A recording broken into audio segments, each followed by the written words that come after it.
সারাটা দিন উপোস করার পর অবশেষে বাবার মাথায় জল ঢালতে পারলাম। তো ওই সারাটা দিন কিভাবে কাটালাম তোমরা কি জানতে চাও? তাহলে চলো শুরু থেকে শুরু করি। So hello everyone, I am Trishna and welcome to my another mini blog. সকালে ঘুম থেকে উঠেই দেখি বাবা আকন্দ ফুল এনেছে, আর এখন আমি বসে পড়েছি ওই আকন্দ ফুলের মালা তৈরি করার জন্য। মালা তৈরি করার পর চলে গিয়েছিলাম টেলারিং দোকানে, কারণ যে শাড়িটা পরবো ওটাই আনতে গিয়েছিলাম। আচ্ছা চলো তোমাদের শাড়িটা দেখাই। এই যে ব্লু রঙের শাড়িটা, এটা আমি পরবো, আর এই যে ব্লাউজটা কাটিয়েছি, কি জানি কেমন লাগবে দেখতে। এখন অনেকেই এরকম লেস লাগানো শাড়ি পরে, তাই আমারও একটু ইচ্ছে হলো। আর এই যে আমার শাড়ি পরা কমপ্লিট হয়ে গেছে, আর আজ আমি কারোর হেল্প ছাড়াই শাড়ি পরেছি একা, তাও আবার আর্ট বোর্ডের স্টাইলে। তো এরপর আমি বসেছি মেকআপ করার জন্য। মেকআপ বলতে লাইনার, মাস্কারা, লিপস্টিক আর একটা টিপ, বাস এইটুকুই। এর বেশি আমি আর কিছুই পারি না করতে। তো ফাইনালি এই যে আমি রেডি হয়ে গেছি। তো কেমন লাগছে আমাকে জানিও। আমার রেডি হতে বেশি টাইম লাগে না। আমাকে কেমন লাগছে সেটা আমি জানি না, কিন্তু আজ আমি নিজেই শাড়ি পরেছি, এইটা মানে ভেবে আমি খুব হ্যাপি। আর আমি যাব জেঠিমা আর বৌদির সঙ্গে পুজো দিতে, আর তার সঙ্গে যাচ্ছে টুইঙ্কেল আর টুইঙ্কেলের ভাই। অন্য যে কোনো দিন চারবেলা খেয়েও এত এনার্জি থাকে না আমার, কিন্তু এই দিন সারাটা দিন খাইনি, কিন্তু তাও একটা আলাদা এনার্জি কাজ করে। সবই বাবার কৃপা। তো যারা ব্রত করে তারা এটা ভালোভাবে ফিল করতে পারবে।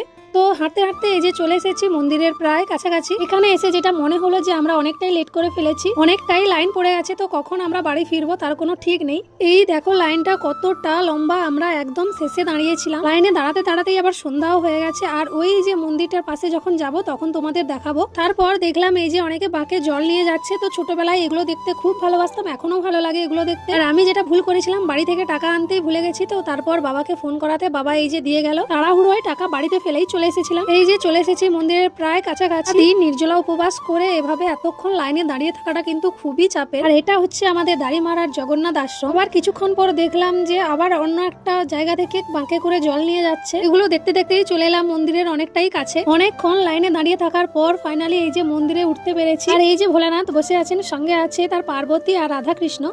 আর এখানে আমি আর বৌদি এই যে সবকিছু রেডি করে দাঁড়িয়ে আছি। ও অবশেষে বাবার মাথায় জল ঢালতে পারলাম। তো কি যে শান্তি, কি বলবো। এই সময়টাই একটা আলাদা অনুভূতি কাজ করে মনের মধ্যে। বেরিয়ে এই যে মন্দিরের ঘন্টা বাজিয়ে দিলাম। আর যে কোনো মন্দিরে গিয়ে না আমার এই ঘন্টা বাজাতে বেশ ভালোই লাগে। ওখান থেকে বেরিয়ে সবাই যেখানে ধূপ মোমবাতি জ্বালাচ্ছিল ওখানে গিয়ে বাবাকে প্রণাম করে নিলাম ধূপ জ্বালিয়ে। পর গিয়েছিলাম ফলের দোকানে ফল কেনার জন্য, কিন্তু কি যে ফল নেবো সেটাই আমি বুঝতে পারছিলাম না। আর জেঠিমা এখানে একটা একটা ফল খেয়ে দেখছে টক না মিষ্টি। ফল নেওয়া হয়ে গেছে, তো এখন যাচ্ছি বাড়ির দিকে। আমাদের মন্দির থেকে বেরোতে প্রায় অনেকটাই রাত হয়ে গেছে। আর হ্যাঁ, তোমরা কিন্তু কমেন্টে জানিও কে কে শিবরাত্রির ব্রত পালন করো। আর এই যে ভীম ঠাকুর দাঁড়িয়ে আছে এখনো, এই ভীম মেলাতেই এসেছিলাম, তোমাদের আমি আগে ভিডিওতে দেখিয়েছি। এরপর আরেকটা দোকান থেকে বাবার আর ভাইয়ের জন্য নিয়েছিলাম জিলিপি আর চপ। আর হ্যাঁ, আজ কিন্তু আমাকে কেমন লাগছিল তোমরা কিন্তু কমেন্টে জানিও। জানি ভিডিওটা দিতে অনেকটাই দেরি হয়ে গেছে। আর এই যে আমাদের বাড়ির কাছে একটা পুজো হচ্ছিল, চলে এসেছি বাড়ির একদম কাছে। এই যে এখানে ছোট্ট করে পুজো হয় প্রতি বছর। আজকে সারাটা দিন তো খুব ভালো কাটলো, আবার এক বছরের অপেক্ষা। তো চলো আজকের মতো টাটা, দেখা হচ্ছে আবার নেক্সট মিনি ব্লগে।